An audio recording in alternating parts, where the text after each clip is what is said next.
Hello everybody, welcome back to my channel. Welcome to another videos. Manchester United to Sevilla so it was a draw result at Old Trafford. But when you look at the result, of course it is it was a 2-2 draw.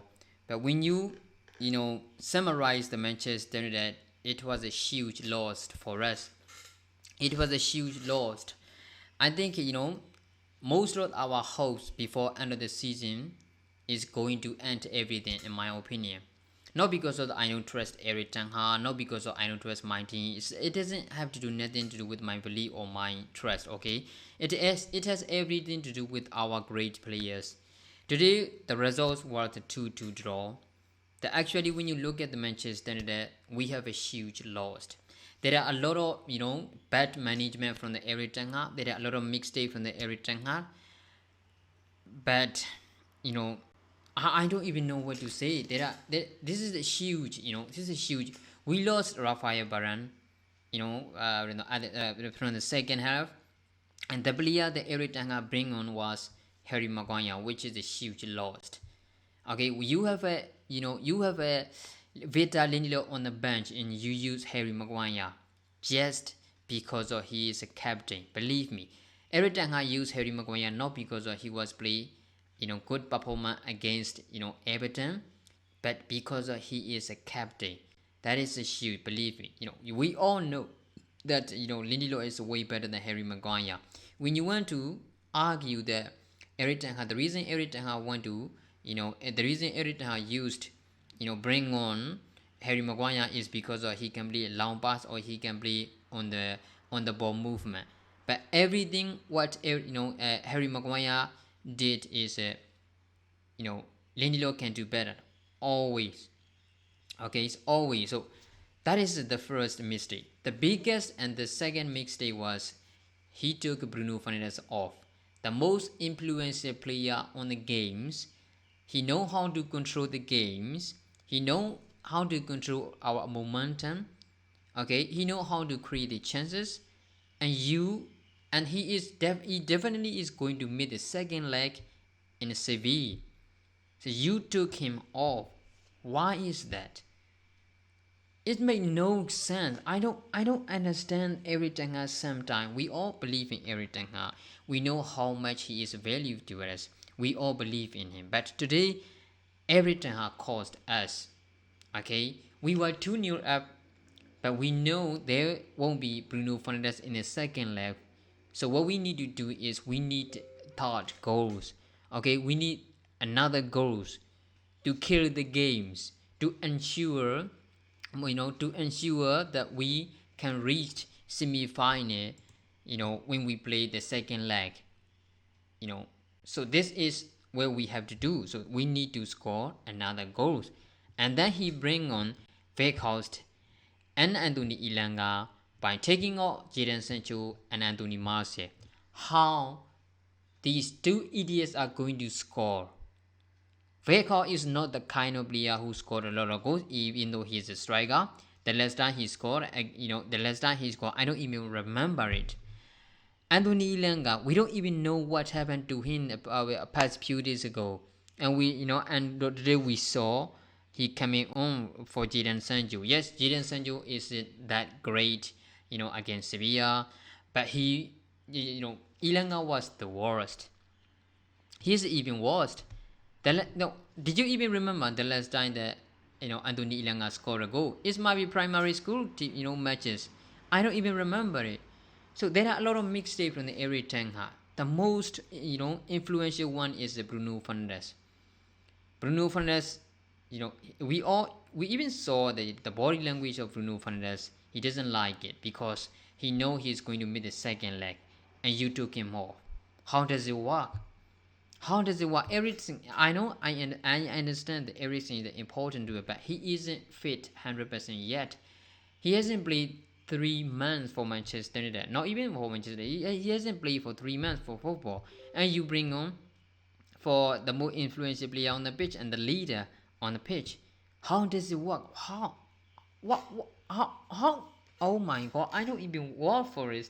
How Eric Ten Hag managed to make a change like that? So this is a huge loss for Manchester United.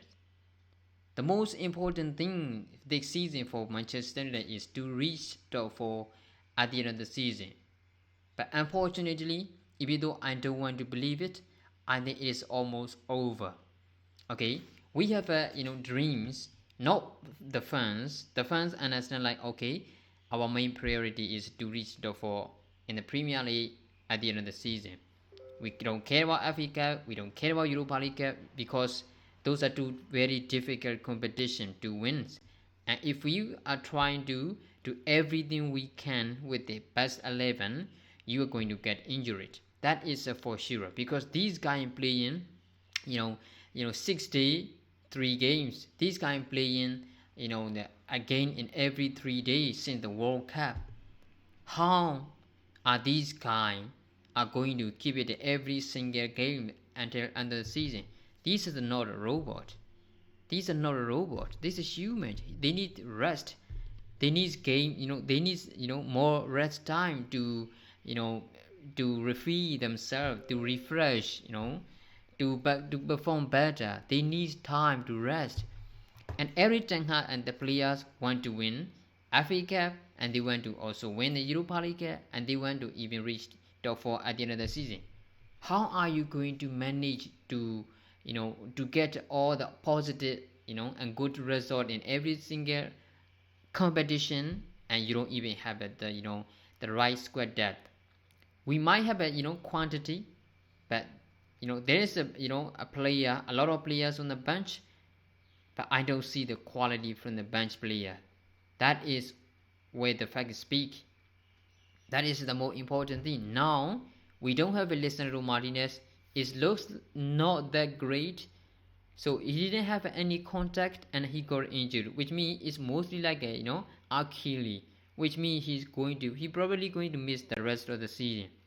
If Lisandro Martinez miss the rest of the season, we are fucked.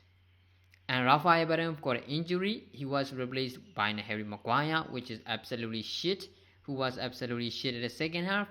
So Rafael Varane are going to miss at least 3 games in my opinion, if I had to make a guess.